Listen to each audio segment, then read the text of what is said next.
هو البروكرز ما بيهموش اكتر من العموله. انت عارف ان هو حلنجي نصاب، وان طلعت مصطفى بيدي عموله قليله. هو ما عندوش اي مشاكل خالص في اي مشروع من مشاريعه، ولكن هي دي المشكله الاساسيه. فالناس لازم تضرب في المشاريع بتاعته عشان مش عارفين يبيعوا فيها.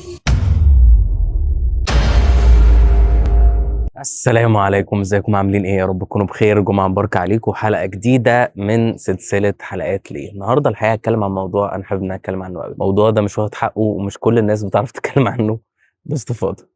هو ليه كل البروكرز بيضربوا في طلعت مصطفى او مشاريع هشام طلعت مصطفى؟ هقول لك الموضوع بكل صراحه. هو البروكرز ما بيهموش اكتر من العموله. انت عارف ان هو حلنجي نصاب، وان طلعت مصطفى بيدي عموله قليله. هو ما عندوش اي مشاكل خالص في اي مشروع من مشاريعه، ولكن هي دي المشكله الاساسيه. فالناس لازم تضرب في المشاريع بتاعته عشان مش عارفين يبيعوا فيها. خلصت؟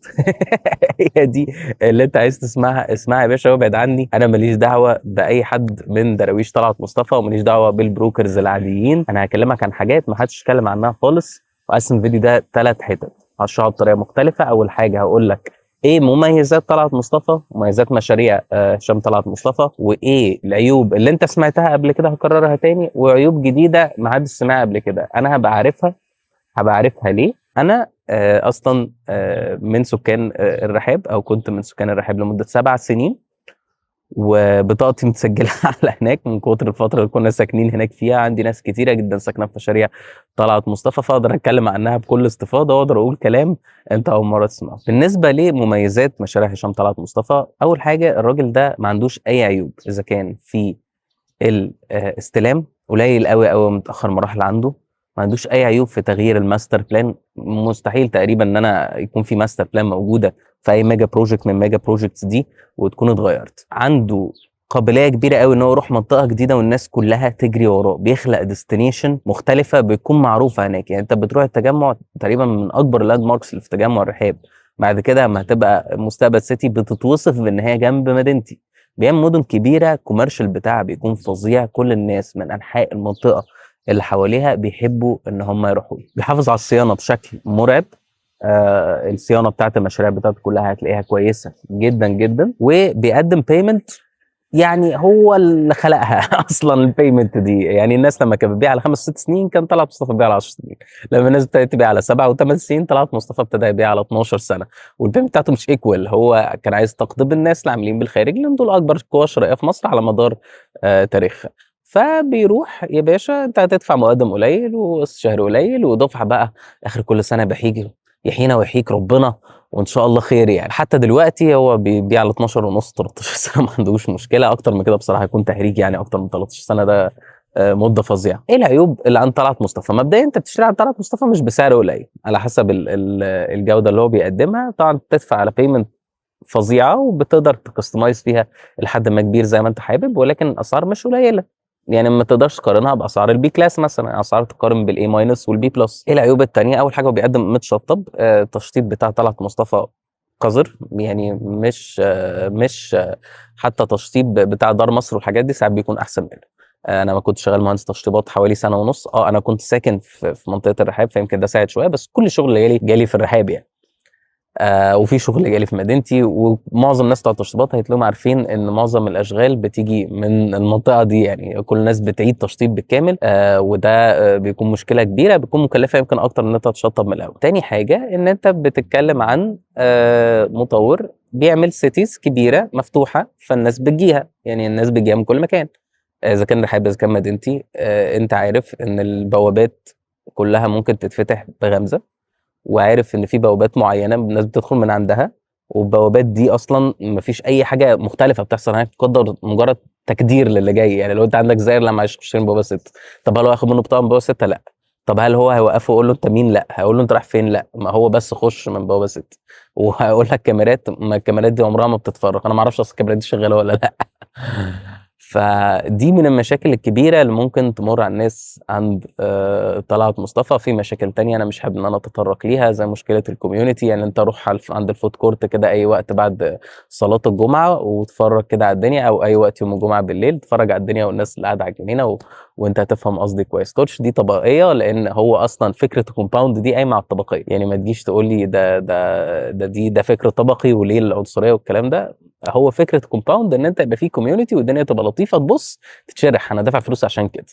ويكون في سيفتي ويكون في امان. فكل العوامل دي مش متوفره، انت لا في سيفتي ولا في امان، اي حد بيخش عادي جدا، انت ولا في كوميونتي، الدنيا لطيفه عادي جدا. لو انت اللي واخده مكان حلو في صيانه في كوميرشال، بس انت قدرت التقديرات بتاعه الكومباوند ان انت بتنزل لازم تسوق 10 دقايق عشان تروح اقرب مول وانت مش عايش في كومباوند ولا حاجه. طيب ايه المشاكل الجديده اللي انا حابب اتكلم عنها ما حدش هيقولها لك؟ في مشاكل مختلفه يا باشا. انت بتمشي في الرحاب بتلاقي كماين، مرور وشرطه وبتاع، الكلام ده مش طبيعي في كومباوندات، بس يمكن عشان هو مساحه كبيره فلازم الشرطه تقوم بدورها في الموضوع ده. طيب بلاش. ايه المشاكل التانيه؟ المشاكل التانيه ان انت عندك الناس، مش كل الناس ماشيين شقق بطريقه سكنيه او حتى لو الايجار. في ناس كتيره جدا في الرحاب مشغلين شققهم او فيلالهم او الدوبلكسات بتاعتهم او الارض بجاردن للخطوبات وبتتاجر والكلام ده كله كانك عايش في العبور عادي جدا. طيب ايه المشاكل المختلفه؟ انا مثلا هقول لك حاجتين انا مريت بيهم بشكل وجيز. انا كنت في السوق الشرقي بصلح عربيتي، بطبع ان يعني ده السوق الشرقي كان قريب من المنطقه اللي انا كنت ساكن فيها. ففي السوق الشرقي لقيت فجاه كده كميه شباب عمرهم يتراوح ما بين 15 و16 14 17 ما اعرفش يعني، وابتدوا كلهم يتخانقوا مع بعض. اتاري في واد في الكورس في الدرس عاكس صاحبه واد تاني يعني. فابتدوا كلهم يتخانقوا مع بعض خناقه كبيره والفاظ بقى انت تقدر تتخيلها يعني. اتاري في سنتر في السوق الشرقي في الحته بتاعت الاداري اللي هناك تقريبا او ما اعرفش مشغل كرسي يعني وثانويه عامه وبتاع. طب ايه اللي حصل؟ هل الامن جه فك بينهم؟ لا، هم خلصوا واتخانقوا وهديوا ومشوا لوحدهم. طب هل السنتر ده اتقفل؟ على حد علمي لا، هو كمل بعديها شهور يعني لغايه ما انا مشيت كان موجود وكان في خناقات زي كده بتحصل. هل ده طبيعي يعني؟ هل ده بيحصل في كومباوند؟ انا ما اعرفش، انا عمري ما شفتها بتحصل في كومباوند. مشكله تانية، انا كان عندي شويه عده، انا عندي الحمد لله مطعم، ففي عده كنت محتاج اخزنها لسبب من الاسباب. الحمد لله عندي كذا وحده في الرحاب شارينهم من زمان بتوع اسرتي يعني. فاخدت الحاجات على البوابه وداخل وعملت تصريح دخول عفش وكل حاجه سيستماتيك زي الفل، لان انا راجل كنت بشطب في الرحاب فمتعود. دخلت الحاجه مش هدخلوها ليه؟ دي حاجات حضرتك معدات مطعم، ومعدات المطعم دي انت ممكن تدخلها السوق الشرقي. انا مش هدخلها، دي حاجتي يعني، انا هدخلها في بيتي اخزنها.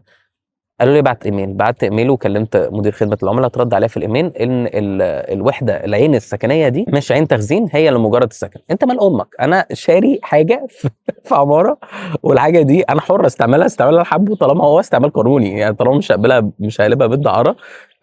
انت مشكلتك في ايه؟ رحت مكلم خدمه العملاء يا سيدي، قمت متخانق معاه، فقالوا لي لا روح لمدير الامن او روح الامن. رحت مكلم خدمه العملاء يا سيدي، قمت متخانق معاهم، قالوا لي روح لشخص معين هو المسؤول عن نقطة معينة عشان النقطة دي تخص الشخص المعين ده في الحتة المعينة دي. فقمت رايح الشخص المعين ده بدون ما اقول لقبه ايه، بدون ما اقول هو المفروض ايه، ما علينا. رحت للشخص ده قلت له في 1 2 3. قال لي لا حضرتك ده ممنوع، انت كده ممكن تشغل بيتك يكون تجاري يعني، فده ممنوع. قلت له مبدئيا هو مش ممنوع ان انت تشغل بيتك كلاود كيتشن، اصلا ده مش ممنوع قانونيا يعني. دي فكره الكلاود كيتشن، انت ممكن تكون مشاريع صغيره و1 2 3، بس انا مش هعمل كده. ممكن امضي على تعهد ان انا مش هعمل كده، لان انا عايز ان انا اخزن الحاجه دي شهرين 3، انا المكان جديد بس يعني من محل لمحل. فراح قال لي لا يا باشا مش مسموح. قلت له يعني ايه حضرتك مش مسموح؟ قال لي يعني مش مسموح، ولو سمحت ما تتكلمش في الموضوع ده تاني. قلت له حضرتك ازاي؟ انا راجل ساكن في الكومباوند وعندي كذا وحده، ده انا اونر، ده الناس بتوع بره تتفخر انا اونر وانا عامل وانا مش عارف ايه، انت ازاي بتكلمني بالطريقه دي؟ قال له امال ايه يعني؟ فانا بكلمك اطلع بره. راح طاردني ومطلعني بره. هل ده يا جماعه اسلوب تعامل مع ناس عايشه في كومباوند؟ مفيش، الكلام ده مش مظبوط. هتلاقي في مشكله كمان منشوره على مدينتي، ان الشباب بتوع البوابات على لسان كذا حد من الناس اللي بتشطب، ومشاكل كتيره جدا هتلاقيها على الفيسبوك، وادخلوا الجروبات بتاعت مندي ورحابه وبتاع تعرف ناس اللي على البوابات بياخدوا فلوس عشان يدخلوا الصناعيه، وده كلام فعلا لحد ما كبير بيحصل. ده مش كومباوند. اما تيجي تشتري في الرحاب او في مدينتي او في اي مشروع من مشاريع طلعت مصطفى، طالما هو مش ملموم زي سيليا او مشروع كبير او ضخم، خليك عارف ان ولا بيكون عندك سيفتي ولا بيكون عندك كوميونتي، ولا انت بتتعامل كأن انت مالك في كومباوند. فما تقوليش ان انا شاري في كومباوند. انا طالع بعمل الفيديو ده كله عشان الناس اللي بتيجي تقول لك انتوا يا بروكر بتضربوا في مشاريع طلعت مصطفى عشان مجرد ما تعرفوش تبيعوا معايا. على فكره طلعت مصطفى بيطلع عموله شبه العموله بيطلعها عمار، واكتر من العموله بيطلعها جمال. ومش هتلاقي اي بني ادم في الدنيا بيتكلم وحش عن عمار او الجمال. فانت لازم تفهم ان في مشكله عنده هو يعني. انا كان في بني ادم سجل عندنا في الساحل، كنا بنتكلم عن 10 مشاريع في الساحل، فقال انتوا ازاي ذكرتوا 10 مطورين ما اتكلمتوش عن طلعت مصطفى؟ قلت له يا باشا عشان طلعت مصطفى منطقه الضبعه، هو هيعمل ديستريشن تحفه هناك والمشروع بتاعه كويس، بس في مشاريع احسن منه. راح في وشي قمت باعت له ريكورد عشان انا مش من نوع البني ادمين اللي هو انا ده في وشي فانا هجري وراه واخلي بني ادم تاني وتالت يكلمه، مش فاهم في ده ازاي، ونبيع له عن طلب مصطفى لو عايز. فقمت باعت له قلت له عك انت ازاي بتكلمني كده وليه قفلت السكه في وشي، انا ما غلطتش فيك. وقمت باعت له صوره البطاقه قلت له انا بني ادم لما اجي اتكلم عن مشاريع طلعت مصطفى ببقى عارف انا بقول ايه، مش اي بروكر او اي لا مؤاخذه بيقول اي حاجه وخلاص. فقال لي لا يا باشا انتوا عشان بكلمك بتقول لي ان مشروع طلعت مصطفى وحش. قلت له أنا ما قلتلكش مشروع طلعت مصطفى وحش، مشروع طلعت مصطفى 1 2 3 4 حلو اللي في الساحل، وفي 1 2 3 4 وحش. حلو قوي ان انت تسكن جنبه، مش لطيف ان انت تسكن فيه، لان انت هتبقى عايش في ريزورت ولا عندك سيفتي ولا ممتاز اي ميزه مختلفه عن الناس اللي جايه تزورك. بالعكس انت بتصرف عليهم في فروقات صيانه هم مش بيتحملوها، مع ان هم اللي جايين يخربوا عندك المكان.